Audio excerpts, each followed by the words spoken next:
que ya empezó la clase.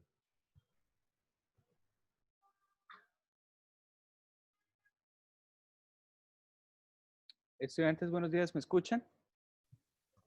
Buenos días, sí, señor. ¿Cómo han estado?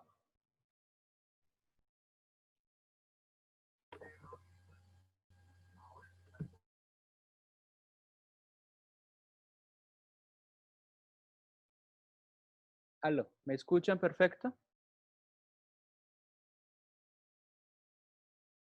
Aló.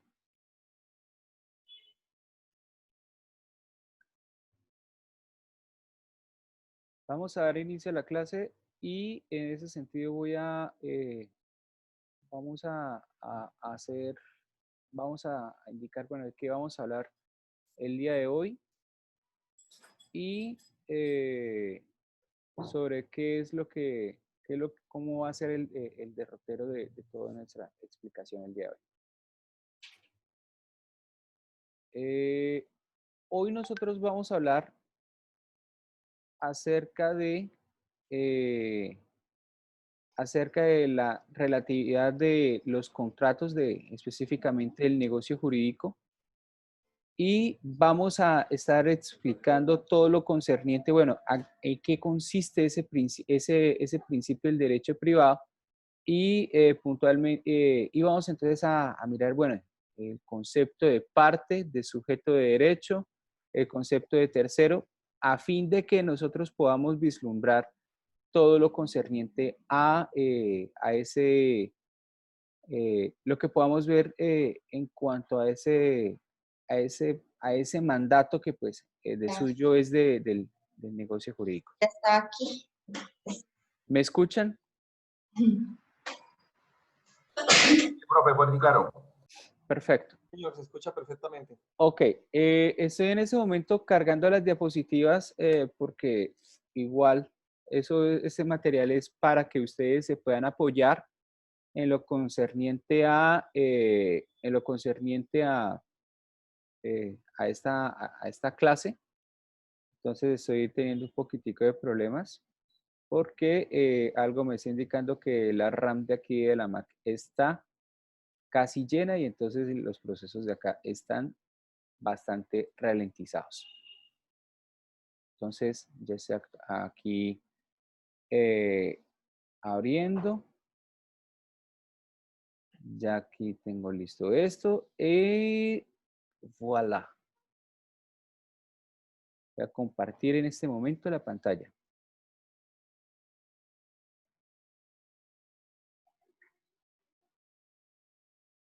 En ese momento ustedes están viendo la pantalla. Aló. Sí, señor. Perfecto. Señor. Listo. Ahora sí vamos a comenzar nuestra clase. Quiero partir desde este punto de vista.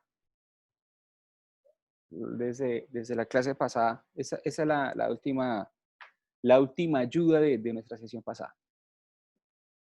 Nosotros en el marco de la autonomía privada entendemos que ese poder normativo y dispositivo, para que produzca unas consecuencias jurídicas, para que se reputan de ese acto de autonomía, debe necesariamente guardar ese estricto respeto por lo que son buenas costumbres y lo que es ese orden público. Deben cumplirse con esas cargas de buena fe. ¿Listo? Cargas de buena fe que en su momento nosotros vamos a ver en la clase que entra. Orden público, que ya lo habíamos indicado, son aquellos dictados del legislador tendentes a ordenar el comportamiento de las personas en perspectiva de garantizar y materializar esa prevalencia del interés general sobre el interés particular. ¿Listo?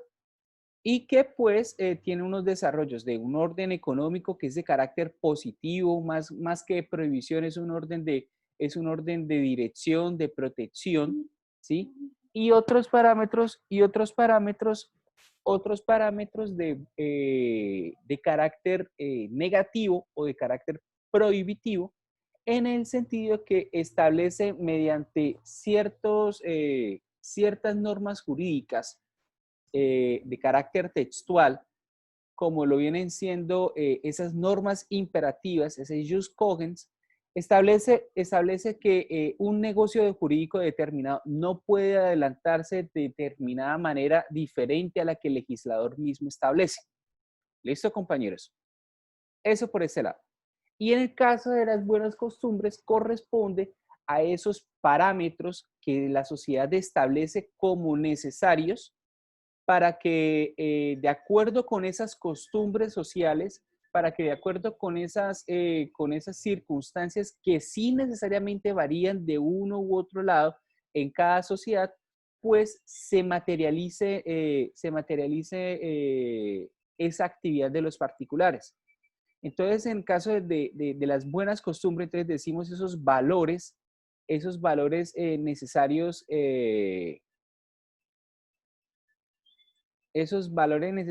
que pues la sociedad establece. Entonces, digamos, por ejemplo, que los negocios jurídicos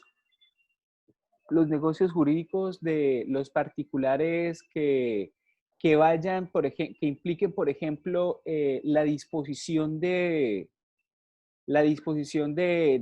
cuerpo para una determinada actividad sexual, ¿sí? Históricamente la doctrina jurídica en caso colombiano ha dicho que eso se llama vender el cuerpo. ¿Listo? Vender el cuerpo, y que por lo tanto vender el cuerpo es contrario a lo que son las costumbres propias de la sociedad colombiana, y más allá de la sociedad colombiana, que como que casi que eso es universal, en el sentido que pues nadie como tal está dispuesto a eso, pero hoy entendemos que pues no es que se trate como tal de vender el cuerpo, sino que se trata más bien, de acuerdo incluso con una sentencia de la Corte Constitucional, en el caso de la prostituta Laís, creo que la sentencia T629 de 2010. Ese caso ya la Corte dijo, no, lo que pasa es que allí en otro caso existe una subordinación laboral que es entre el proxeneta o la persona, el dealer, y la prestadora de servicios sexuales, y ella misma con el cliente tiene un contrato de prestación de servicios. Entonces, en ese sentido, pues ya nosotros también vamos viendo cómo es que ese concepto de moral social va cambiando paulatinamente en la medida que vaya transcurriendo el tiempo. En cualquiera de esas circunstancias, nosotros tenemos que considerar que el negocio jurídico debe observar esos parámetros, a fin de que se produzcan esas consecuencias jurídicas. Eficacia negocial y eficacia final, que son lo que en su momento vamos a estar viendo en las unidades 2, 3 y 4, de donde la eficacia negocial consiste en la aptitud que tiene todo negocio jurídico para vincular a las partes entre sí, en atención a que el negocio jurídico existe, es válido, es oponible y en general cumple con todos los parámetros de eficacia, en el sentido de que no está riñendo contra una norma jurídica. ¿Listo? Y en el caso de la eficacia final, que consistiría básicamente en ese llamado del negocio, del acto de autonomía, ¿sí?, a producir esas consecuencias a nivel económico. Es decir, que el negocio sí se cumpla y por lo tanto la necesidad jurídicamente relevante sea satisfecha entre las partes. Listo, compañeros. Hasta el momento, ¿alguna pregunta con esa explicación, ese recorderis? No, señor. Perfecto. Muchas gracias, no, profesor. Hoy entonces vamos a ver nuestra segunda clase, y es la relatividad del negocio jurídico. ¿Listo? Y aquí lo que vamos a ver básicamente es el tema de, bueno, quiénes son partes negociables, cómo es el tema de la representación, cómo es el tema de los terceros absolutos y relativos. Para ello, entonces, voy a proponer como derrotero el siguiente. Listo, vamos a hacer un análisis en el tema de, bueno, quiénes son partes, quiénes son terceros. Y en esta sesión vamos a ahondar un poco superficialmente el tema de la representación. ¿Listo? A fin de que, pues, es como ese tema es un poquitico denso, entonces nosotros lo veamos en los espacios adicionales con que cuenta la universidad para en el marco del sistema SEA de la de excelencia académica. ¿Listo, compañeros? Esa es mi propuesta. Se la pongo a ustedes y para que ustedes consideren inmediatamente.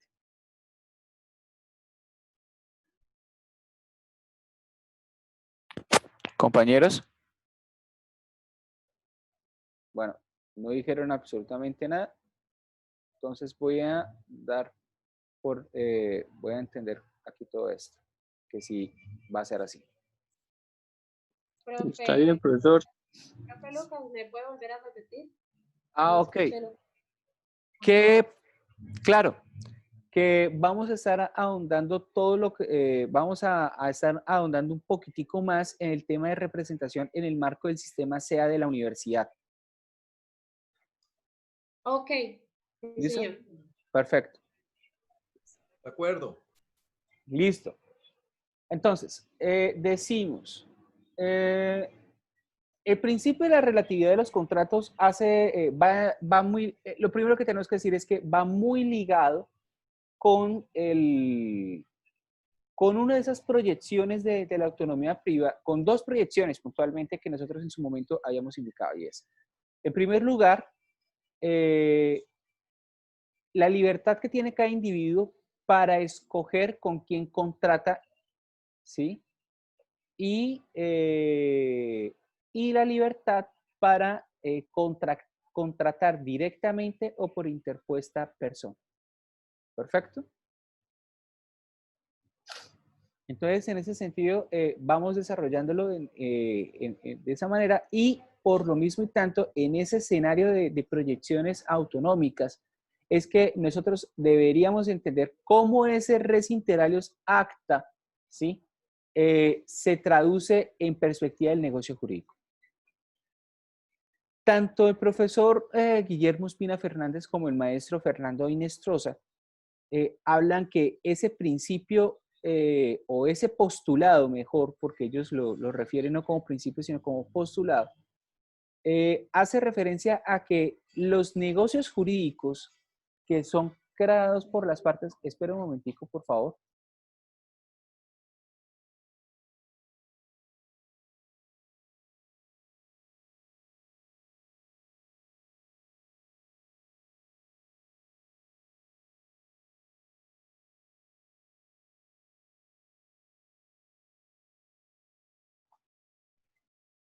Aló, bueno. El postulado de la relatividad del negocio jurídico implica que ese acuerdo autonómico de las partes única y exclusivamente se predica respecto de las partes, en el sentido que no solamente obliga a las partes, ¿sí? O que obliga a aquellas personas que conforman que se vinculan por ese acto, sino que al mismo tiempo estos actos no afectan ni benefician a terceros. ¿Listo? Entonces, entonces ustedes dirán, ¿por qué está en latín? ¿Por qué está en francés? Bueno, en el caso colombiano, nosotros en el Código Civil no tenemos consagrado una cláusula de esta manera como lo estaba establecido en el Código Civil de Francia, en el antiguo 1165, ¿sí? Porque este código tuvo unas reformas en los años 2008, 2009, si mal no estoy, ¿sí? Y al mismo tiempo, este código que fue desarrollado por orden de Napoleón, ¿sí? Bebió mucho del derecho del derecho romano. Y del derecho romano se destacan entonces las citas que están previstas en el Digesto 12210 y en el Códex 761. Digesto y Códex que forman parte del Corpus Juris Civilis. ¿Listo? En ese sentido, este mandato de la res inter alios acta implica que tengamos que empezar a considerar, bueno, en primer lugar, quién es sujeto, quién es parte, quién es tercero. Es lo primero que tenemos que decir en el ámbito de, bueno, cómo es la estructura de ese negocio jurídico. Ya habíamos indicado en clase pasada que el negocio jurídico pues implica necesariamente una persona, unos sujetos, que el negocio jurídico implica un objeto y un contenido que muchas veces es determinado por las partes, otras veces es impuesto por la ley, o que en ese ámbito del contenido negocial también se alcanzan a vislumbrar las formas que pues las partes en un caso o que en su defecto el legislador establece para el caso concreto. ¿Listo? Entonces ya en ese primer punto les voy a formular las preguntas a todos ustedes.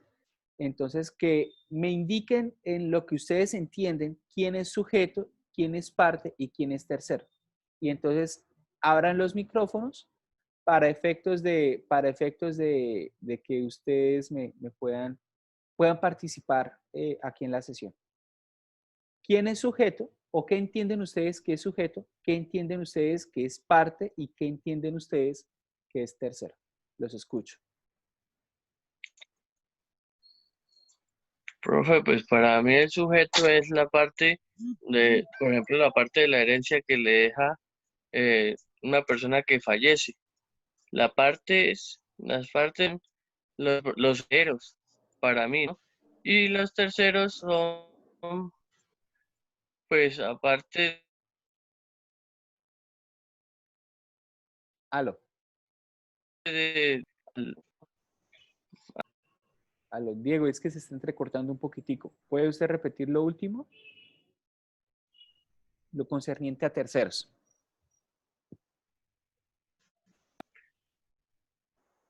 Aló. Diego, aló. Diego, ¿usted puede repetir lo último concerniente a terceros? Es que se entrecortó y no le alcancé a escuchar. Sí, señor. Tercero, pues, parte de que ya no vienen conformando la familia, parte afuera, Ok, amigos. ok. Bueno, ¿alguien más quiere indicar qué entienden por sujeto, qué entienden por parte y qué entienden por tercero? Por ejemplo, si yo le preguntara a Jairo, Jairo, ¿qué respondería? A mí me parece que su sujeto es como el universo, es todas las personas que tienen que ver con un proceso en sí. Las partes es la parte demandante y la parte demandada. Y terceros son eh, no sé, en tercero me quedo corto. Perfecto. Si yo le preguntara Yo pienso, señor Saavedra. yo pienso que el sujeto son aquellas personas que están, por ejemplo, que las acoge una norma o digamos, todos los colombianos somos sujetos de derecho. Partes serían las partes de un proceso. Y tercero es aquella persona que hace las veces como de testigo. Este tercero también sí me queda.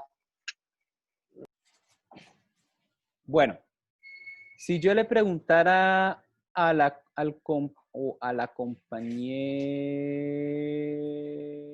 Claudia, ¿qué respondería? Profesor. Bueno. Entonces vamos a avanzar con la explicación para que entonces veamos el tema del sujeto, parte y Qué pena, profe, no se me había activado el micrófono y estaba hablando. Ok, dime, Claudia.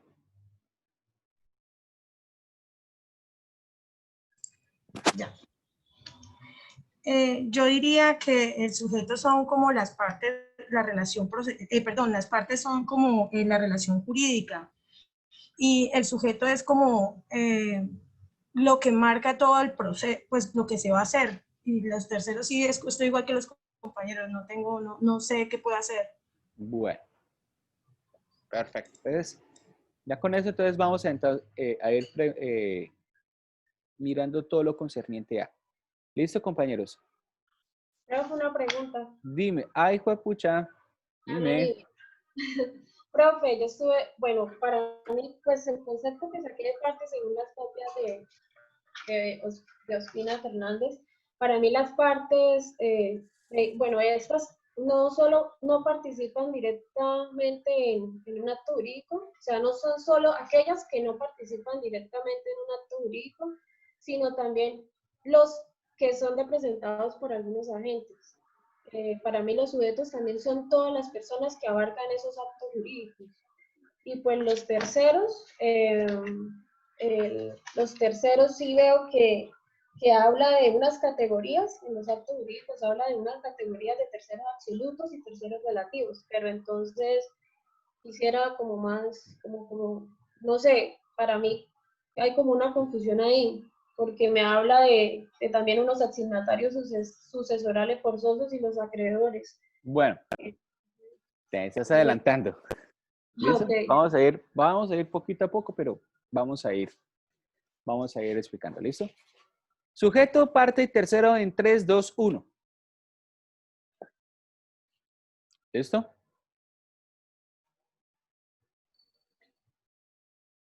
Estamos hablando en el marco de una relación jurídica. Las relaciones jurídicas, compañeros, pueden ser de carácter sustancial o pueden ser de carácter procesal. ¿Listo? Y cuando decimos, por ejemplo, parte, siempre habitualmente estamos pensando en demandante, demandado, accionante, accionado, querellante, querellado, porque eso es lo primero que a nosotros se nos ocurre. ¿Listo? Pero más allá de eso, entonces, el concepto de parte también tiene, de hecho, tiene su origen o su punto de partida en el aspecto sustancial, que es el donde nosotros estamos viendo. ¿Listo? Pero antes de mirar el concepto de parte, entonces tenemos que decir qué es sujeto de derecho. Y de acuerdo con el profesor Fernando Inestrosa, sujeto de derecho es toda persona física, natural o individual. ¿Listo? O aquella persona jurídica o moral. ¿Listo? Entonces, digamos que el concepto, de sujeto de derecho está relacionado íntimamente con aquella personalidad jurídica que se reconoce a cada uno de los individuos o en los casos de las personas que están, personas jurídicas que se conforman por el consentimiento de consenso de quienes la conforman, ¿sí? Esas personas o esos individuos que pues son reconocidos por la ley, por el Estado colombiano, como que verdaderamente existen, no solamente son personas de las cuales se predica su existencia, sino unas consecuencias en concreto. Y esas consecuencias en concreto es que estas personas pueden ser titulares de derechos subjetivos, pero también pueden ser titulares de obligaciones. ¿Listo? Y entonces una persona jurídica puede ser titular de derechos y obligaciones, sí. Incluso en determinados casos, los sujetos de derecho, personas jurídicas, pueden ser sujetos o beneficiarios o titulares de derechos fundamentales. Cuanto más en el caso de las personas físicas o naturales, todos nosotros los que estamos en este momento interactuando en la clase. ¿Listo? Pero entonces, digamos, así como en este caso lo afirmaba bien el compañero Jairo, sujeto es una categoría macro, ¿listo? Donde pertenecen todas aquellas personalidades o todas aquellas mismidades, sea de carácter personal, corpóreo, que conforme lo establece el Código Civil, pues pertenecen a la raza humana, etcétera, etcétera, etcétera, ¿sí? Y por otro lado, las personas jurídicas que pues se conforman por el consentimiento de las personas, ¿listo? No vamos aquí a hablar de que si son sujetos de derecho o no, el perro negro, que fue la tutela que por ahí interpusieron. No vamos a hablar de si los animales son sujetos de derecho, porque esas son cosas que para efectos de esta clase, pues puede que más adelante se dé ese debate correspondiente, pero que pues en el estado actual de la doctrina, los sujetos no son sujetos de derecho. ¿Listo? Lo que son los animales por expresa disposición de legislador y pues que en jurisprudencia de la Corte Constitucional así se ha sentado sobre el particular. Pero si estamos hablando entonces de parte, entonces pasamos al concepto de parte. Ya estamos hablando de una especie en concreto y entonces decimos que esa especie en concreto de quien se predica esas libertades o esas proyecciones de la autonomía privada, de acuerdo con el profesor Fernando Inestrosa, son aquellos sujetos o grupos de personas que ocupan una misma posición en una relación. Y por eso decimos relación jurídica, sea de carácter sustancial o sea de carácter procesal. ¿Listo, compañeros? Y entonces, esas personas, aquí me quedó mal escrito, que receptos de los efectos, no, aquí está muy mal escrito, entonces decimos que esas personas son las que se benefician o son las que asumen las consecuencias de esos, de lo que se estipula, de lo que se surta en esa relación, de carácter formal. ¿Listo? Espera un momentico, yo ya tengo que resolver aquí una situación. Espera, no se desconecte.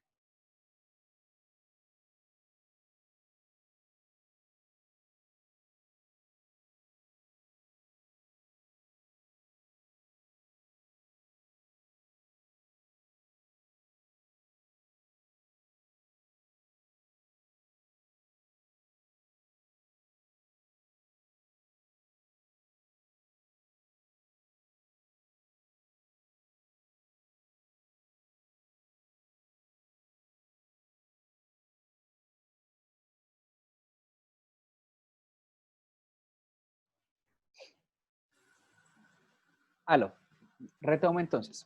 Sujeto de derecho, entonces, para el profesor Fernando Inestrosa es quien ocupa una posición en la relación jurídica y se beneficia de los efectos de la misma. Y cuando, o que asume unas determinadas cargas en ese contexto. ¿Listo? ¿Yo qué entiendo por parte? En el marco de la relación jurídica de carácter sustancial y concretamente la relación jurídica que se constituye bajo las reglas del contrato, del negocio jurídico, se debe entender que parte es toda aquella persona que está en capacidad de disponer de un sujeto, de un interés jurídicamente relevante frente a otra persona o frente a las demás personas en general. ¿Listo? Es aquella persona que está en capacidad de disponer de su propio interés. ¿Listo? Y tercero, es aquel sujeto que no participa en la relación jurídica. O sea, no tiene no tiene un acto de disposición de su interés en ese escenario, sino que, digámoslo de una u otra manera, es tan ajeno a ese negocio jurídico que pues se diría, no se le reputan como tal esos efectos jurídicamente relevantes pactados en el contrato o pactados o determinados en el negocio jurídico. ¿Listo? Este gráfico, ojo, mírenlo muy bien, y es lo que lo que la compañera Livia estaba tratando de mirar. ¿Listo? Aquí nosotros debemos entender que en ese marco de la relación jurídica, ¿sí? Quienes disponen patrimonialmente de su interés, ¿sí? Se deben considerar como partes. ¿Listo? Están vinculados frente a un objeto y en el marco de ese objeto es que ellos establecen obligaciones de dar, hacer o no hacer, o cualquier otra que pues ellos estén estableciendo. ¿Listo? Y hay unos terceros, y esos terceros digamos que son totalmente, pues uno diría, son ajenos a las vicisitudes que existan en este contexto. ¿Listo? Solamente que hay que tener en consideración lo siguiente. Para el profesor Guillermo Ospina Fernández, yo creería que en ese punto hay que tenerlo en consideración. El concepto de parte no necesariamente corresponde de manera directa con quien materialmente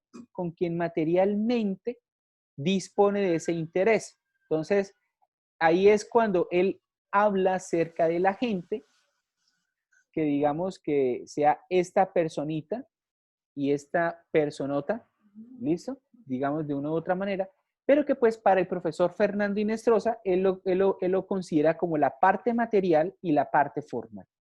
La parte formal es quien pues de una u otra manera, la parte material es quien efectivamente, ¿sí?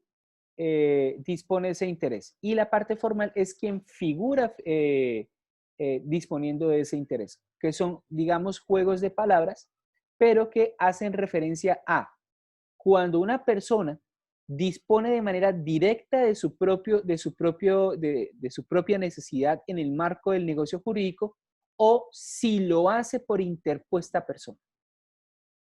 ¿Listo? O si lo hace por Profe, perdón, lo que quiere decir que las partes serían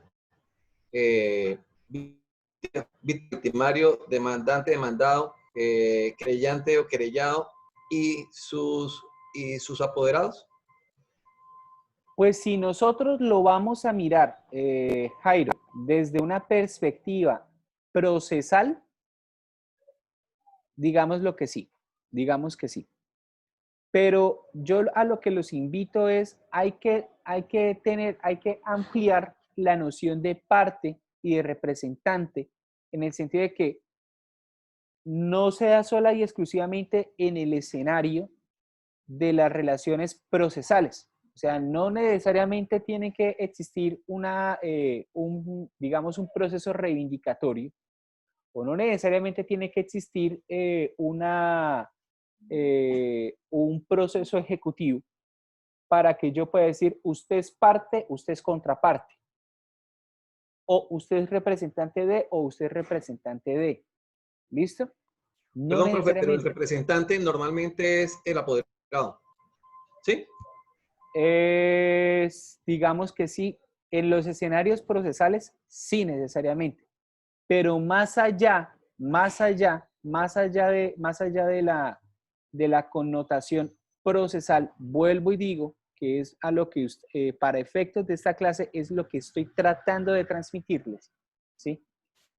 Parte es mucho más allá de un proceso, sea declarativo o ejecutivo. Parte es quien dispone o quien participa en el marco de una relación jurídica. ¿Listo? Y esa relación jurídica es sustancial o es procesal. ¿Listo? Sustancial o procesal. Y para efectos de esta clase, la relación es de carácter sustancial. ¿Por qué? Porque estamos hablando desde un contrato, estamos hablando desde un negocio jurídico. ¿Listo, compañeros? Entonces, parte, dispone como tal de un interés jurídicamente relevante, que quiere vender una casa, que no la quiere vender, que la quiere rentar, etcétera, etcétera. ¿Yo cómo hago eso? Profe, por ejemplo, el contratante y el contratista. ¿Sí? Sí, puede ser. Pero El entonces, empleador y el empleado. sí, puede ser, exactamente. Pero hay circunstancias donde donde sea de carácter por mandato de la ley, o sea por orden judicial, o sea por orden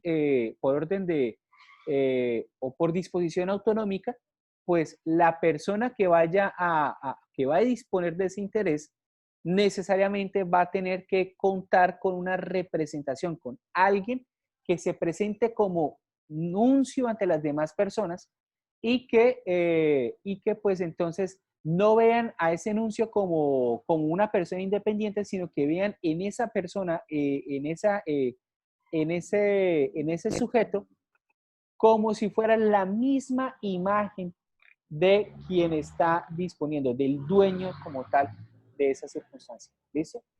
Pero entonces, volviendo aquí a este tema, entonces tengamos en consideración esa circunstancia. ¿Listo? Aquí es parte y ese concepto de parte se va morigerando, va teniendo sus revisiones en cuanto a lo que nosotros hoy por hoy comprendemos. Parte incluso pueden ser aquellos que sean causavientes universales o singulares. Y cuando el profesor Guillermo Espina Fernández habla de causavientes, no lo está hablando por regla general en el sentido de que hay una sucesión, sino alguien quien tiene una causa, ¿sí? Alguien quien tiene causa, sea en todo o en parte de un determinado patrimonio. ¿Listo? Y entonces acá, entonces vamos a pasar a la siguiente presentación a la diapositiva para que ustedes lo puedan ver. ¿Listo? Entonces, para que ustedes vayan mirando cómo es que se estructura en este escenario en principio general. ¿Listo? General. ¿Listo? Entonces, estos causavientes pueden ser a título universal o singular. Y hay unas representaciones de carácter legal y voluntario.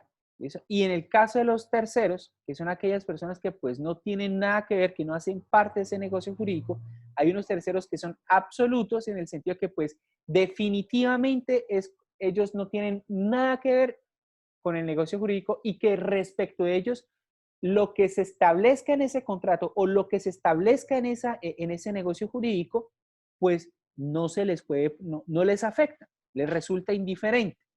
Piensen ustedes en la señora de la esquina, piensen ustedes en el señor del taxi que pues frente a una negociación de una compraventa que usted esté realizando con una inmobiliaria, no tiene nada que ver.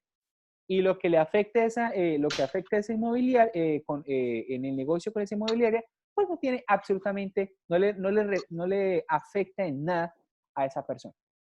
Pero cuando miramos el concepto de esos terceros relativos, ahí sí ya decimos, bueno, no forman parte de ese negocio jurídico, pero puede que haya alguna afectación a su interés por las estipulaciones de ese negocio jurídico. ¿Listo? Eso para que ustedes lo tengan en cuenta. Vaya chichi. Vaya chichi, vaya. Bueno, Diego, por favor, cuidado con el micrófono. Ay, qué pena, profe. No me he dado cuenta. Ok. Volvemos aquí a este cuadro.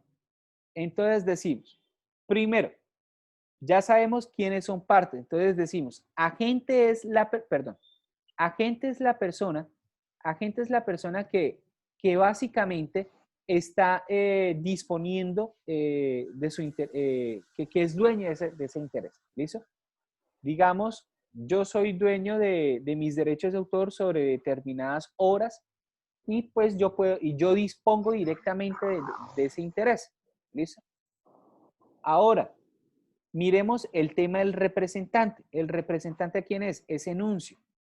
Es enuncio que por mandato de la ley, que por ministerio del contrato de un encargo determinado o que por orden de un juez de la República debe participar del negocio jurídico en el sentido de que lo que esa persona disponga obliga a la gente. ¿Listo? Este representante, entonces, lo veíamos, puede ser representante legal, puede ser representante voluntario o representante judicial. El más claro de todos es cuando estamos hablando de ese representante judicial, perdón, de ese representante voluntario. Entonces, ahí es cuando hablamos de un acto de apoderamiento, ese acto de apoderamiento que es de carácter voluntario porque una persona le hace un encargo a otra para que lo represente, para que agencie, para que preste sus buenos oficios, ¿sí? Para que disponga por esa persona bajo determinados parámetros de diligencia y cuidado sobre su interés jurídicamente relevante. ¿Listo? Y entonces es ahí cuando nosotros estamos disponiendo, cuando nosotros estamos vislumbrando cómo esa persona puede ser vista, ese representante puede ser vista no como ellos solitos, sino que ellos sean vistos como si fuéramos nosotros, en el sentido de que de acuerdo pues como lo dice el profesor Fernando Inestrosa, cuando nosotros estamos mirando a ese representante, estamos mirando al dueño del derecho, al dueño de la obligación, al dueño de ese interés, al dueño de esa necesidad que es dispuesta en el marco del negocio jurídico. Eso que se conoce como la contemplatio domini. ¿Listo? Eso por ese lado. Ahora, el representante también puede ser un representante que tenga una persona que intervenga en el negocio jurídico por mandato expreso de la ley.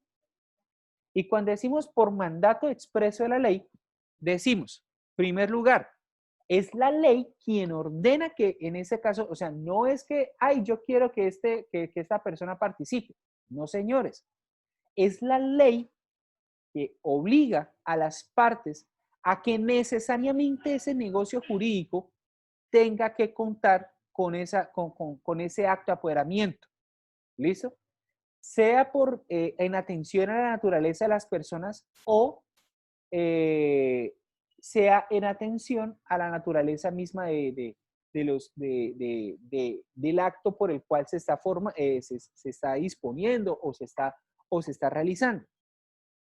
En el segundo caso, es decir, en consideración al acto, nosotros tenemos que considerar que en todo proceso, por regla general, en todo proceso, las partes procesales, es decir, demandante, demandado, querellante, querellado, accionante, accionado, deben intervenir en el proceso por ministerio de la ley, deben intervenir a través de un interpuesto apoderado. Y en este caso, ¿quiénes vienen siendo los apoderados? Pues el abogado. ¿Listo? ¿Qué digo por regla general? Digo por regla general porque en los procesos de mínima cuantía, pues la norma dice, pues como es un proceso que es pequeño, pues no se precisa de un apoderado. Pero aún así se recomienda la existencia de un apoderado. ¿Listo? Se recomienda para este caso los procesos verbales de mínima cuantía, que son los procesos verbales sumarios. ¿Listo? Eso por ese lado. Pero cuando miramos que hay representación legal en consideración al sujeto que se está tratando de representar, entonces tenemos que decir, primero, ¿quiénes son esos sujetos que por ministerio de la ley deben contar con un representante? Entonces decimos, en primer lugar, lo que son las personas jurídicas. Y en segundo lugar, así pues para efectos de esta explicación en esta clase, porque vamos a ahondar en el próximo viernes, entonces en segundo lugar, lo que son los menores de edad. Los menores de edad que en este caso son personas que pues por su minoría de edad son representados por ¿quiénes? ¿Quiénes son los representantes de todo menor de edad? Los escucho. Los padres de familia. Los padres. Perfecto, los padres de familia. ¿Listo? Si un negocio jurídico se celebra sin la existencia de ese padre de familia, digámoslo, básicamente ese pater familias, pues el negocio jurídico no existe. O más que no existe, el negocio jurídico es inválido. Ese es el sentido técnico de la palabra. Es inválido. ¿Listo? Volviendo un poquitico frente al tema del representante legal, en el caso de las empresas, perdón, en el caso de las sociedades comerciales y en general de las personas jurídicas, la ley señala que ese representante legal, ese representante legal es la persona idónea, idónea y apta para obligar a la persona que se crea en el marco de un contrato social. Eso, artículo 98 del Código de Comercio, que establece que sociedad, que puede ser civil o comercial, es toda aquella persona jurídica, es toda aquella persona que nace con ocasión del acto de muchas personas diciendo vamos a desarrollar una determinada actividad comercial o una actividad civil con unas determinadas contraprestaciones, como hay que realizar unos aportes y dispuestos a realizar, a percibirse unos beneficios determinados. ¿Listo?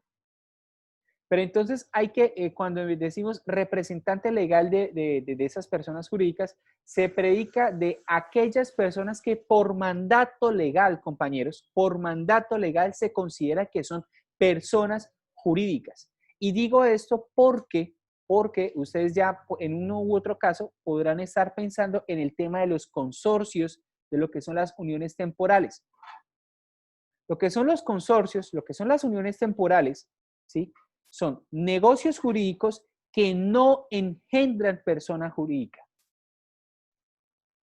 ¿Que son de carácter asociativo? Sí, son negocios jurídicos de carácter asociativo, pero no son personas jurídicas. Son negocios jurídicos que crean unos determinados sujetos de derecho con el propósito de unirse para un proyecto en concreto, un proyecto en conjunto, de donde ellos se reparten, se distribuyen unas determinadas utilidades, unas utilidades en cuanto al valor de ese proyecto, pero que asimismo implican un reparto de responsabilidades y de obligaciones.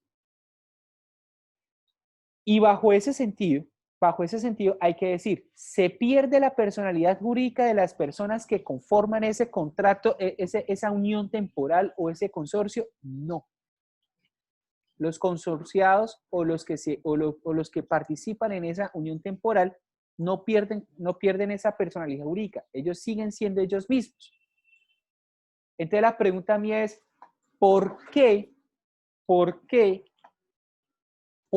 para efectos de la contratación estatal tienen que decir, no, el representante legal de la unión temporal del consorcio? Bueno, porque en el estado actual de cosas, en el estado actual de las cosas, se exige en materia tributaria que para esas, se exige en materia tributaria que esas uniones temporales o que esos consorcios sean asociados o que sean asimilados a personas, a sociedades de responsabilidad limitada. Y las sociedades de responsabilidad limitada sí son personas jurídicas. ¿Listo? Y entonces tienen que decir, no, es que ellos sí son, entonces, como digamos, son asimilados a personas jurídicas, entonces dígase, entonces que ellos son ellos sí, esos consorcios sí tienen la capacidad de engendrar efectos, obligaciones, de que hay una persona que dispone, etcétera, etcétera. ¿Listo? Que tiene personalidad jurídica. Pero lo cierto es que conforme a jurisprudencia del Consejo de Estado, los consorcios y las uniones temporales y en general todo contrato asociativo ya que tenga las características de un joint venture o similar no engendra personalidad jurídica. Y por lo mismo y tanto, el representante no es un representante legal, sino que es un representante voluntario. Es un representante contractual. ¿Por qué? Porque es en el marco del contrato asociativo que se determina si fulanito es, como tal, ese representante es quien va a agenciar, quien va a vincular a esas personas que forman parte de ese consorcio con terceros o con la contraparte. ¿Quién va a ser quien tenga que poner la cara por esas personas a quien está agenciando? ¿Listo? Y el representante judicial, llámese, es aquella persona natural o persona jurídica o que pues de una u otra manera está, es denominada como persona llamada a representar a otra en función de una determinación judicial. Yo a esas alturas de la vida no estoy seguro de, pero no porque yo desconozca la materia, sino porque habría que reevaluar el estado actual de cosas con fundamento en lo que se establece en la ley 1996, que pues ya prácticamente hace un cambio, una transición a todo el tema de, bueno, ¿qué pasa cuando es un interdicto, digamos, entre comillas, quien participa en el negocio jurídico? Porque lo que dice la ley 1996 es que se parte de que toda persona es capaz tanto de gozar el derecho como de ejercer ese derecho, pero que en uno u otro caso, entonces, se requiere de un acompañante, no ya de un tutor o un guardador, sino de un acompañante que le ayude a discernir su voluntad. Entonces, en ese contexto de la ley 1996, que supera ya lo que establece el Código Civil y que supera en este caso lo que establece la ley 1306 de 2009, ¿sí? En ese sentido, se dice, ese acompañante o esa ayuda viene siendo esa persona que va a fungir como representante de esa persona que pues materialmente no es que sea capaz de discernir jurídicamente su interés y ni siquiera es capaz de decir, bueno, voy a comprar esta casa o no voy a comprar esta casa, etcétera, etcétera, etcétera, etcétera. ¿Listo? ¿Hasta el momento hay alguna pregunta?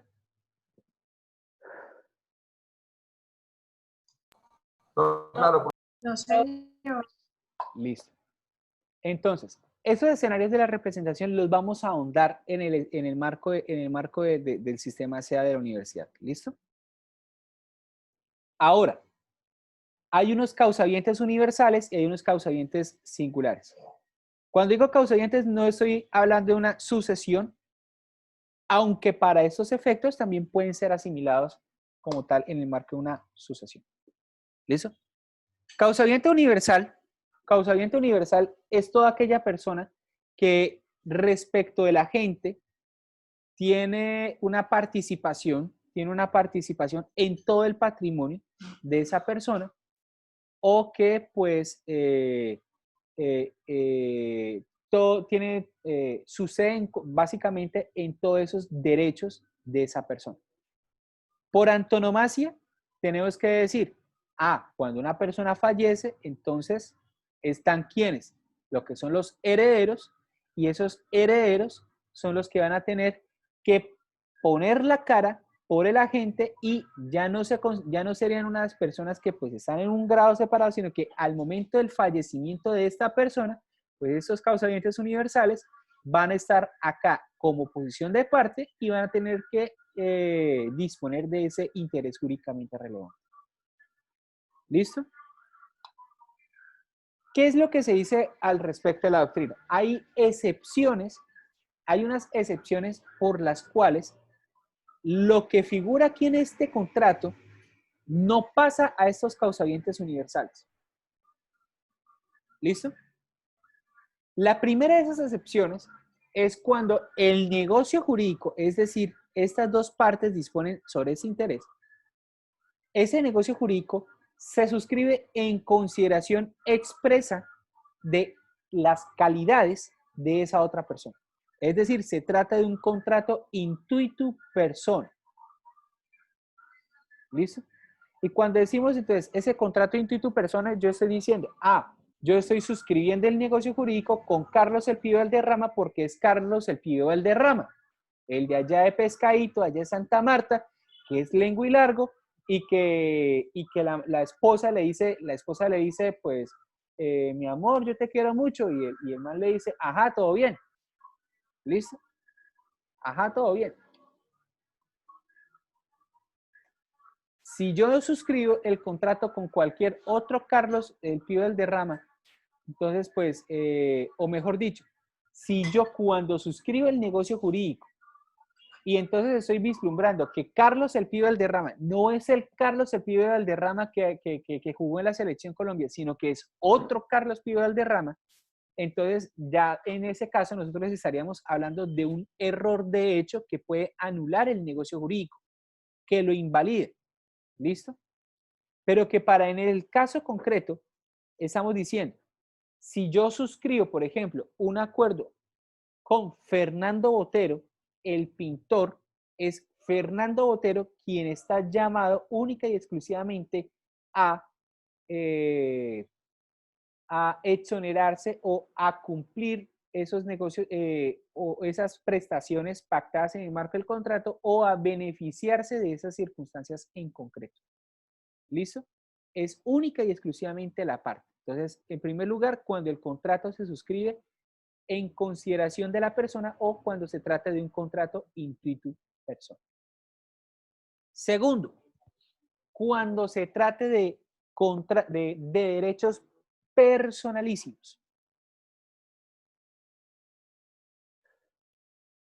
Cuando digo derechos personalísimos, entonces, por regla general, tendríamos que decir, el derecho personalísimo, los derechos fundamentales, los derechos humanos y en general todos esos derechos de carácter extrapatrimonial. Yo fallezco, hasta ahí llega no solamente mi vida, hasta ahí llega también mi mínimo vital, hasta ahí llega mi libertad, hasta ahí llega absolutamente todo ese catálogo fundamental. ¿Listo? Pero no solamente se queda allí en esa órbita. También es factible que se constituyan derechos personalísimos en el ámbito de los derechos patrimoniales. Y entonces deberíamos pensar en aquellos usufructos vitalicios. Usufructo que es un derecho real por el cual una persona que es propietaria se despojan de sus facultades de disponer, de usar y gozar de un determinado bien a su favor para que otra persona use y goce de esa cosa. ¿Listo? El tema es que ese usufructo puede ser un usufructo legal, puede ser un usufructo voluntario, ¿sí? Y en ese marco de ese usufructo voluntario, podríamos decir, ese usufructo voluntario puede ser de carácter temporal o de carácter vitalicio, al punto de que cuando la persona fallezca, hasta ahí llega como tal el acto de uso y goce de esa cosa. ¿Listo? Y no se le pueda transferir a terceros. No se le puede transferir a sus herederos. Señor. Que es la opción más recomendable para heredar en vida un padre a sus hijos, cuando compra a nombre de sus hijos con usufructo vitalicio a nombre del padre. De tal manera que el hijo no puede hacer mal uso del bien y el padre cuando fallece dejó repartidos sus bienes en los hijos. Pues yo no lo recomendaría. O sea, como abogado, yo no lo recomendaría. No lo recomendaría porque, primero o sea, hay instituciones propias para cada efecto. Y si estamos hablando del ámbito de las sucesiones, pues la misma norma establece que para que haya sucesión es necesario que haya un fallecido, haya un finado. ¿Listo? Y en ese sentido, pues, o sea, no es que sea recomendable en el sentido de que, bueno, listo, la persona no fallece, digamos, yo tengo 7 casas y las reparto entre mis 7 hijos y de un momento a otro, pues, mis hijos me dejen botado, me dejen sin nada. ¿Listo? Está pasando el señor de la papa. Profe, pero con el usufructo vitalicio, los 7 hijos no lo pueden dejar botado al papá porque precisamente el papá tiene el usufructo vitalicio de esas 7 casas, ¿no? Sí, claro. No, pues sí. Sí, es cierto. Pero es que pero el tema de ese usufructo vitalicio o más bien de esa compraventa con usufructo vitalicio, se realiza en otro escenario donde básicamente, o sea, la explicación no es, yo quiero repartir mis bienes en vida, sino que cumple con una función y es transferir el dominio en vida, o sea, transferir el dominio de un interés porque sí. Y de por sí yo debo tener en cuenta que cuando estoy hablando de una compraventa, se supone que yo estoy realizando un acto con una contraprestación patrimonial. Es decir, que se trata de un acto oneroso, de que si yo le transfiero a mi hijo la casa, pues mi hijo me tiene que entregar una determinada suma de dinero. Esa es la realidad y esa, o sea, la realidad jurídica prevista por el legislador y que corresponde a esa función económica. El punto básicamente es, bueno, y si yo digo, listo, yo le transfiero el dominio de mis casas a mis 7 hijos con la simulación, listo, y lo utilizo mediante una compraventa, pero ellos nunca me entregan una suma dineraria. ¿El negocio jurídico es simulado? La respuesta es sí, eso es una simulación, porque falta un elemento esencial de ese contrato y eso daría lugar a entender que o el negocio jurídico no existe o que el negocio jurídico es otro y se tergiversa en otro. ¿Listo, compañeros? Pero básicamente el tema de esas sucesiones en vida, si se puede decir, a punta de compraventas con usufructos vitalicios, no es que sea la regla general y no es que sea el mecanismo más idóneo para poder hacer esa distribución en vida de lo que son esos intereses. Ahora, el Código General del Proceso establece esas circunstancias, unas circunstancias muy puntuales donde yo en vida puedo realizar una partición de mis bienes siempre y cuando yo me encuentre en una situación donde esté ya prácticamente que a punto de morir o que sea más que probable que vaya a fallecer. Y entonces que haya un estado de necesidad, que haya unas condiciones médicas debidamente acreditadas que permitan justificar que ante un juez de la República yo pueda realizar esa partición en vivo. ¿Listo, compañeros? Profe, se le entrecortó el audio de toda esa última parte. Bueno. Estoy diciendo, lo último que está diciendo es, ese contrato de compraventa con usufructo vitalicio no es que sea tan recomendable y yo personalmente no lo recomiendo a no ser que sea bajo entera responsabilidad del cliente. ¿Listo? ¿Por qué? Porque o sea, la compraventa cumple una función económica determinada y eso es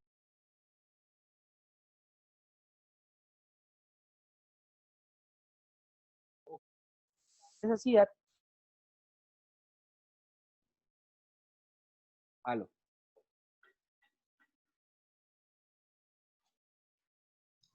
Te salió esto. Aló. ¿Me escuchan? Hola, profe, se desconectó un momento. Ok, no le había caído. Le estaba fallando, profe, pero se entrecortó el audio. Sí, eso estoy notando. Gracias. Entonces, retomo. Ese interés jurídicamente relevante, entonces, que tengo yo, o sea, de dejar las cosas en vida, así ya arregladas, entonces yo lo puedo realizar ante un juez de la República, donde pues yo diga, bueno, mis intereses son estos y estos, yo a mi casa se la dejo. Ay, pues pucha, se me está cayendo la señal a cada rato.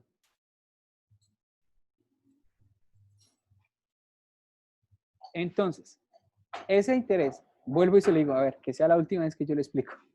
Ese interés, yo tengo que ponerle presente que debe ser un interés que tenga una situación donde yo esté en esa necesidad, donde yo esté a punto de fallecer, pero que también, o sea, yo puedo distribuir libremente de mi patrimonio respetando lo que es ese orden público hereditario. En el sentido de que pues, yo básicamente tenga que dejar unas asignaciones a mis asignatarios forzosos y que pues si yo quiero dejar esos bienes, los demás bienes a lo que son mis demás herederos, a mis amantes, a los que no son mis amantes, a mis amigos, a los que no son mis amigos, ¿sí? Etcétera. al bienestar, a la beneficencia, etcétera, ¿sí? Pues yo puedo hacerlo, pero respetando esos parámetros. ¿Listo? Esa es la figura más idónea y más cercana a repartir los bienes en vida, pero bajo circunstancias muy regladas por el legislador. ¿Listo? Y entonces, en ese sentido, vuelvo y digo, esos derechos ¿se transferirían a esas personas? Sí, se transferirían a esas personas, pero volviéndolo aquí a la explicación, porque nos salimos de orden. Cuando estamos hablando de la excepción de los derechos personalísimos y estamos hablando de esos derechos personalísimos en perspectiva de que no se heredan a las partes, digamos, en caso del usufructo vitalicio, la persona fallece y hasta ahí llega. No se transfiere a los herederos. ¿Listo, compañeros? Y la tercera excepción, para que los causavientes universales puedan ser parte dentro del proceso, es cuando no se muere la persona, pero en el marco del contrato, se deja muy, pero muy claro, en claro que el negocio jurídico se extingue por el fallecimiento de esa persona. ¿Listo? Entonces, pensemos, por ejemplo, en un contrato de arrendamiento, donde fácilmente es posible entender que pues no es de la naturaleza de ese contrato que pues una persona fallezca y se muera. No. Pero es posible que yo establezca dentro de ese contrato como condición que si yo fallezco, me muero, ¿el contrato se termina? Sí, el contrato se termina. Es posible. Y eso daría lugar a que si yo fallezco, si yo estipulo que falleciendo yo o falleciendo mi contraparte, el contrato se termina y no se transfiere a mis causavientes universales. Entonces, hay tres excepciones. Recapitulo. La excepción de los contratos intuito y persona. La excepción de los contratos de los derechos personalísimos y la excepción de la expresa disposición de las partes en contratos que pues no es de la naturaleza que el fallecimiento de una persona implique la causaviencia a título universal. ¿Listo? Ahora, vamos a mirarlo por este otro lado. ¿El otro lado qué es? La causaviencia a título singular. La causaviencia a título singular es yo, Lucas Grande Jiménez, asumiendo una posición sobre una parte del patrimonio. Y cuando estoy hablando de una parte del patrimonio, yo puedo decir, lo asumo en el marco de una sucesión o en el marco de un contrato. Contrato tipo compraventa, contrato tipo cesión de derechos, contrato, etc. O si yo me muero y yo dejo un legado a Camila. ¿Listo, compañeros? Eso por eso. ¿Qué implica esto? Y voy a colocar el siguiente ejemplo. Yo tengo una casa y esa casa yo la tengo con una hipoteca. Yo he constituido una hipoteca y no precisamente una hipoteca inversa.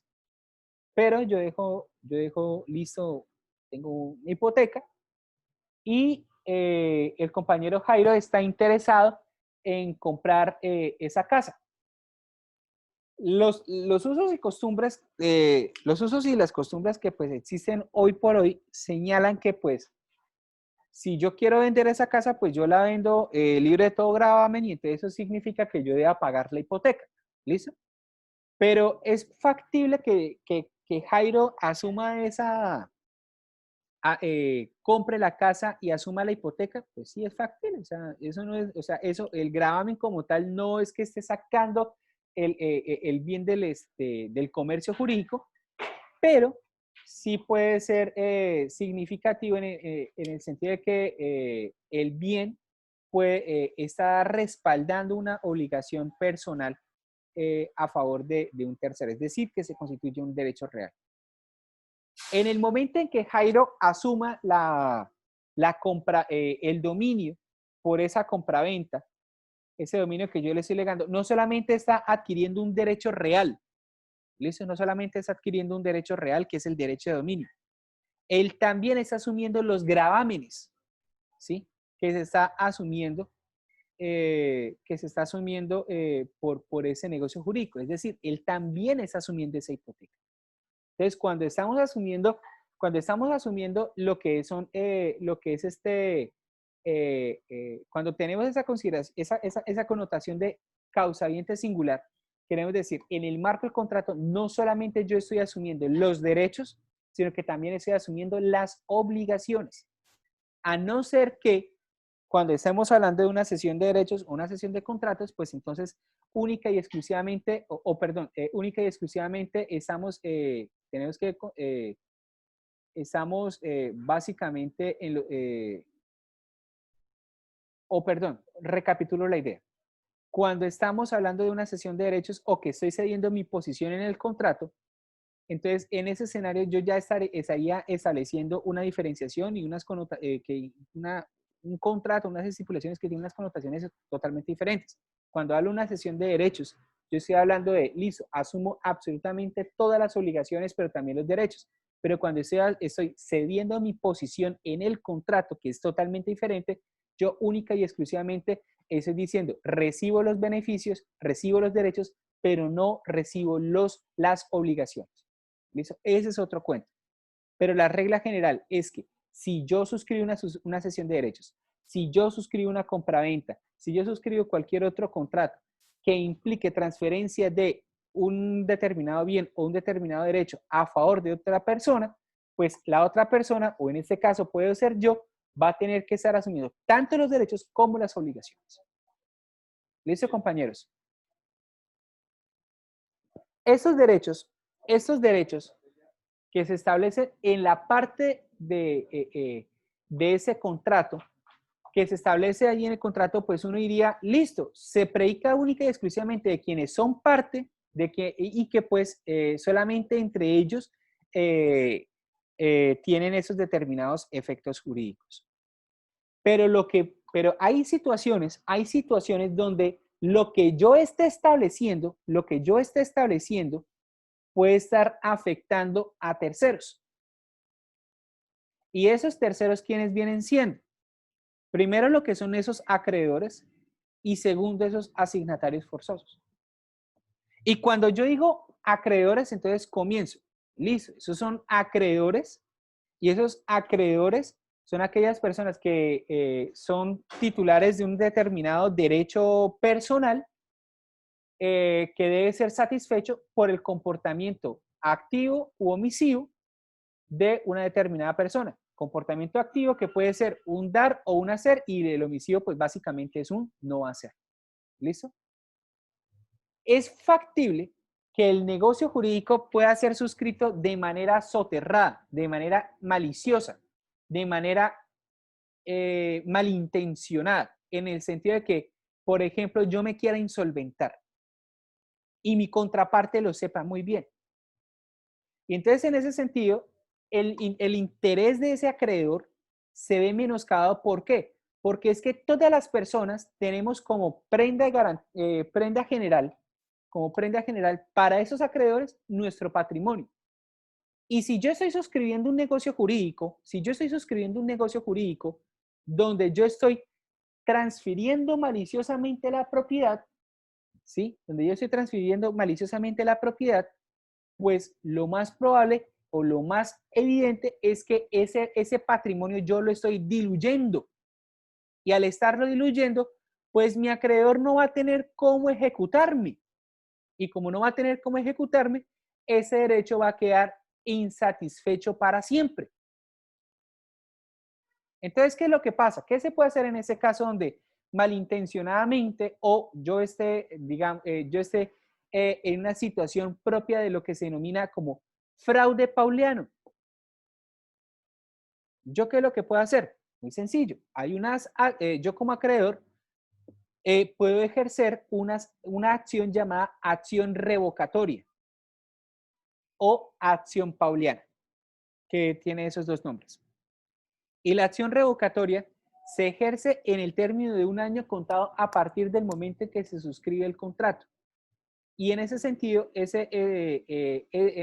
la acción está orientada a que se deje sin efectos jurídicos este negocio suscrito entre las partes cuando se acredite que entre las partes de ese contrato hay una connivencia, hay una colusión evidente y que se pretende la disolución de ese patrimonio con tal de generar un daño a terceros. Eso que se denomina como concilium fraudis. ¿Listo, compañeros? Eso que se denomina como concilium fraudis. Se ejerce en un año, pasa del año, no se puede hacer absolutamente nada. Eso por un lado.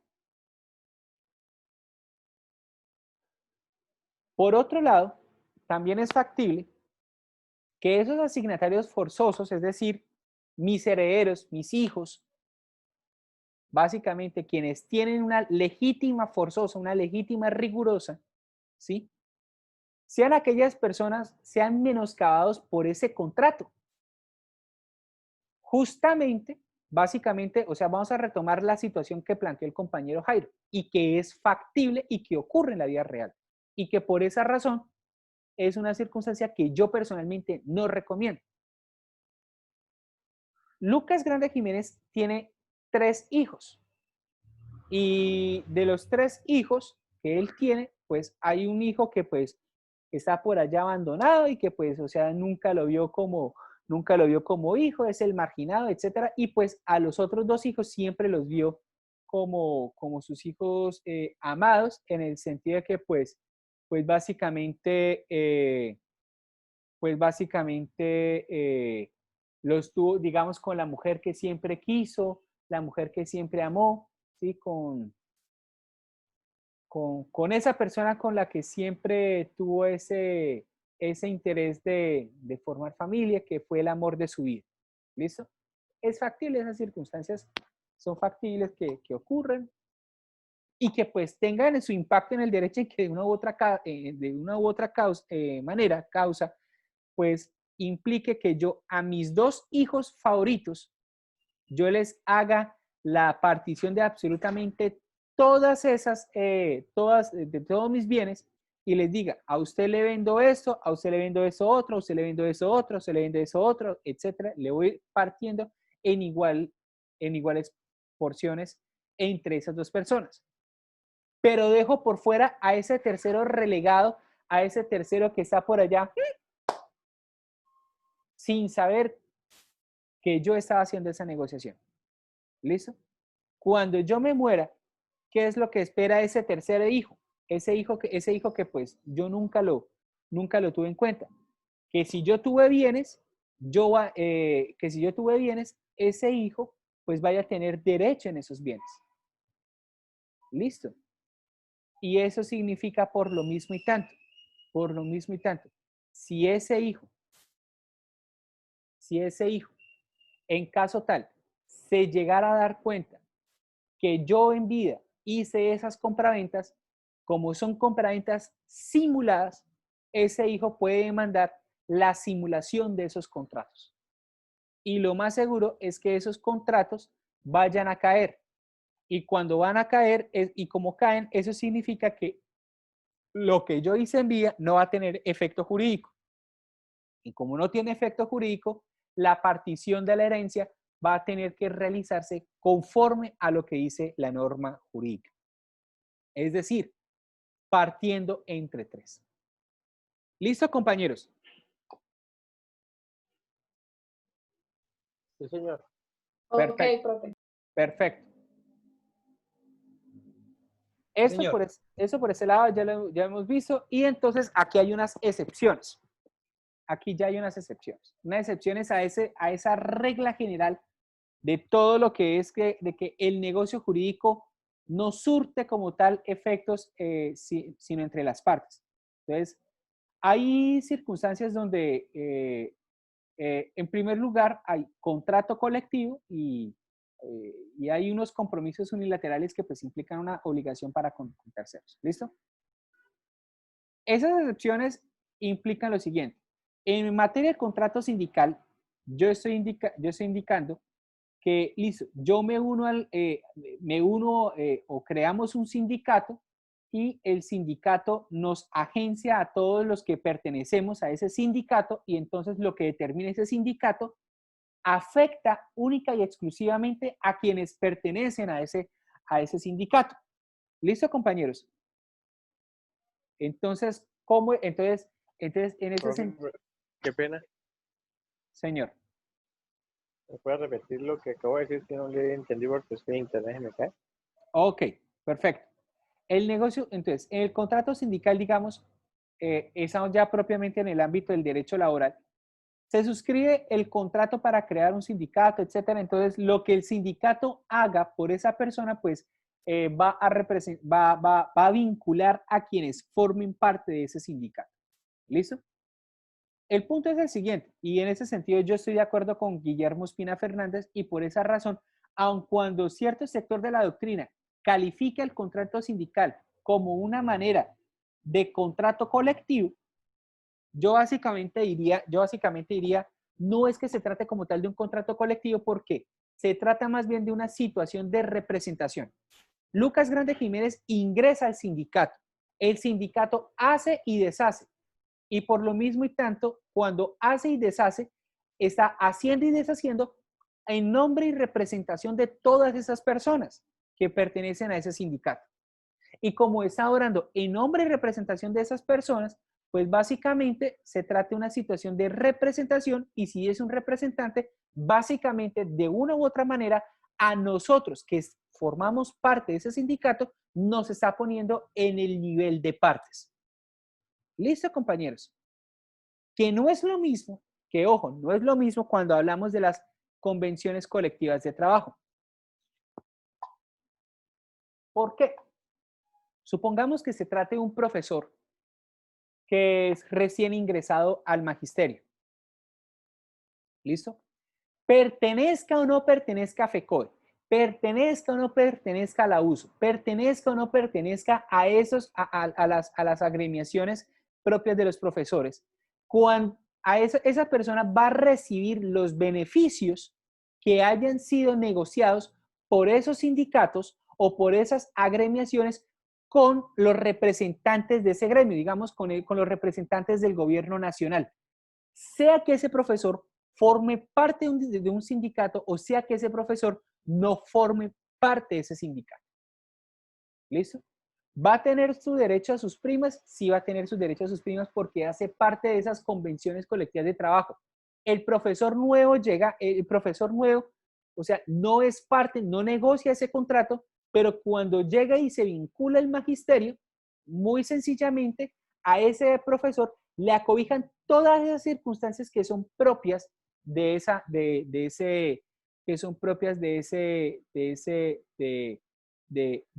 negociaciones. ¿Listo? Haya sido parte o no haya sido parte. Haya sido parte de ese sindicato o no haya sido parte de ese sindicato. Y en las lecturas del profesor Guillermo Ospina Fernández, se dice que otra manera de contrato colectivo son los concordatos.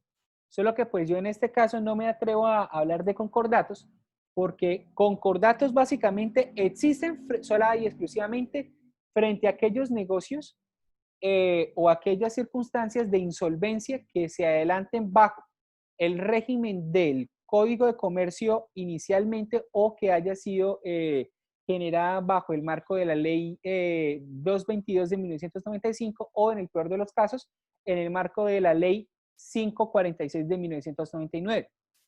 Porque actualmente, y digo eso en esos escenarios, porque bajo esas figuras, bajo esas normas jurídicas, sí se habla como tal de concordatos. Hay un concordato preventivo, hay un concordato liquidatorio, etc. ¿Listo? Pero en el estado actual de las cosas, donde está rigiendo la ley 1116 de 2006, ¿sí? No se puede hablar básicamente de concordatos. Se hablan es de acuerdos de reorganización y de acuerdos de liquidación. El compañero Jairo, pues por su trabajo, tiene vasto conocimiento en esta área y me podrá confrontar si estoy equivocado. Pero para efectos de por qué se trata como tal de una excepción a esa relatividad negocial o esa relatividad de los contratos, decimos, sí, cuando estamos discutiendo el acuerdo de reorganización, lo primero que tenemos que hacer es calificar las deudas en consideración de porcentajes, valores sin intereses, etcétera, y les vamos asignando un porcentaje que va a ser decisorio, que va a ser decisivo al momento de que se vote el proyecto de acuerdo de reorganización que tenga el promotor o el acuerdo de liquidación que tenga el liquidador. ¿Listo? El acuerdo de reorganización o el acuerdo de liquidación tiene éxito, tiene vocación y vincula cuando es aprobado por la mayoría simple de los que forman parte de ese proceso de insolvencia. ¿Listo? De manera que los que no estuvieron de acuerdo, lastimosamente se tienen que aguantar. Se tienen que aguantar la mayoría. ¿Listo? ¿Es así o no es así, Jairo? Perfectamente dicho, profe, así es. Así es simple. Entonces, esa persona... Es que hay unos requisitos en ese tema de la mayoría, porque si la mayoría la tiene, si el acreedor interno o dueño de la empresa o persona natural comerciante tiene más del 50% del capital, ya esa mayoría simple se convierte en un 25% más que se requiere de acreedores externos, a diferencia de cuando tiene el 49.9% de los derechos de votación. Con solo el 1% de un acreedor externo ya logra la mayoría requerida para aprobar el acuerdo. ¿Sí? Bueno. En ese sentido, gracias, Jairo. Gracias por la aclaración y por el aporte. En ese sentido, bajo esos escenarios de votación, cuando se cumple con la mayoría, cuando se cumple con esa mayoría, el que no estuvo participando, pues básicamente tiene que aguantarse. Tiene que aguantarse en el sentido de que esos son los efectos que se van a tener que observar en cuanto a cómo se van a pagar esas acreencias o en cómo se va a reestructurar la actividad empresarial del comerciante que esté involucrado allí. ¿Listo? Y por otro lado, las otras excepciones están aglomeradas en lo que Guillermo Espina Fernández denomina como compromiso unilateral. Compromiso unilateral que está vislumbrado en dos facetas, una promesa por otro y la estipulación a favor de otro. Y aquí es cuando yo entro a compartirles este cuadrito. Siempre nosotros vamos a ver que lo que está en rojo, enmarcado en rojo, pues va a ser siempre la relación jurídica. A y B. A y B, A es acreedor, A es deudor y pues C es definitivamente un tercero. ¿Listo? C es definitivamente un tercero. ¿Qué significa en el escenario que está previsto, creo que en el 1506 del Código Civil? Y que pues esas circunstancias las vamos a ahondar en la clase extra, en la sesión del sistema SEA de la universidad, pues porque este es un tema que puede sonar un poquitico confuso. A es acreedor, B es deudor y C es un tercero. A como acreedor puede perfectamente decir, yo estipulo a favor de un tercero, a favor de este beneficiario, que usted, deudor, va a tener que cumplir con unas determinadas condiciones, etcétera, etcétera, etcétera, etcétera, etcétera, etcétera. ¿Listo? En ese sentido, vamos a colocar un ejemplo que incluso Guillermo Espina Fernández dice que es propio de la dinámica comercial y que es una muestra de estipulación a favor de otro, el contrato de seguro de vida. El estipulante es el tomador, el promitente es la persona que pues básicamente está asumiendo la posición de aseguradora y el beneficiario pues es el beneficiario. ¿Listo? Yo soy tomador, Allianz es la aseguradora y mi hijo es el beneficiario.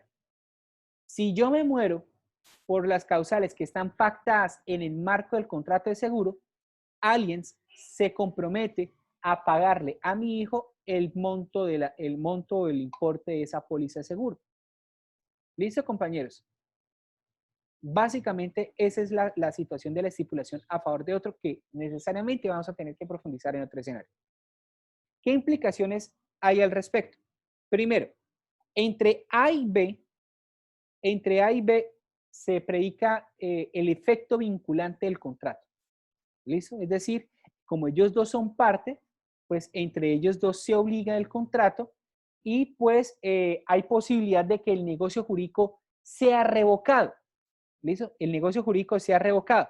Pero la normatividad colombiana señala, a diferencia de la normatividad en Francia, que el negocio jurídico puede ser revocado siempre y cuando el beneficiario no haya aceptado esa estipulación realizada por el estipulante. ¿Listo? Básicamente, respecto de ese estipulante, el negocio, la obligación que se está pactando no resulta exigible respecto de él, porque se hace exigible respecto de un beneficiario, respecto de un tercero. ¿Listo? Sin embargo, como A y B son parte, A sí puede solicitar la terminación del contrato por resolución. Es decir, si hay un incumplimiento del contrato, pues el contrato se puede dar por terminado. ¿Listo, compañeros? Ahora, miremos por la faceta de B y C. De B y C. B y C tiene la siguiente circunstancia. En el momento en que el beneficiario acepte, ya deja de convertirse, o sea, deja de ser un derecho sujeto a una condición suspensiva, ¿sí? En el sentido de que pues no era exigible, sino que se convierte en una obligación pura y simple. Y al convertirse en una obligación pura y simple, B, que en ese caso es el promitente, tiene que cumplir con todas y cada una de las cargas que están estipuladas a favor del beneficiario. ¿Perfecto? Y en ese sentido, esta persona, C, el beneficiario, si llegado caso le incumplen con los términos, puede hacer exigible esa obligación en el marco del proceso ejecutivo. Pero como no es parte de la relación contractual, el beneficiario no puede solicitar de ninguna manera la resolución del contrato. Es decir, no puede solicitar la terminación del negocio jurídico porque él no es parte. Pero él sí puede hacer exigible la obligación. ¿Listo? Y pues de resorte es que entre C y A no haya ningún efecto jurídico. ¿Listo? En ese sentido, para explicarle, para resumir la idea, cuando hablamos de una estipulación a favor de otro, quien se supone que en el marco de la relación jurídica debería ser acreedor, transfiere su condición o los beneficios de su condición de acreedor, ¿sí?, a favor de un tercero, y este tercero acepta. ¿Para qué? Para que este deudor, que inicialmente tiene que prestar sus servicios, tiene que adelantar su comportamiento a favor de este estipulante, a favor de este tercero, a favor de su contraparte, no lo haga ya a favor de esa persona, sino que lo haga a favor de este tercero. ¿Listo? E importante, es necesario tener en consideración que quien realice esta estipulación a favor de este beneficiario no sea representante. No sea representante. Porque si es representante, no estamos tomando este beneficiario como beneficiario, sino que estamos entendiendo este supuesto beneficiario como acreedor. ¿Listo, compañeros? Y ya por último, para que veamos la diferencia de este otro escenario de la promesa por otro, ya nosotros no estamos en el escenario de que yo estoy transfiriendo una creencia, sino que yo estoy diciendo, Lucas Grande Jiménez, quien inicialmente es quien está obligado a prestar un determinado comportamiento, una obligación de dar, hacer o no hacer a favor del acreedor, ¿sí? se obliga a que haya un tercero que deberá aceptar la posición de tener que cumplir con este dar, hacer o no hacer a favor de este beneficiario. ¿Listo? Entonces ya no estamos hablando de un escenario de acreencias, sino que ya estamos hablando de un escenario de deuda. ¿Listo?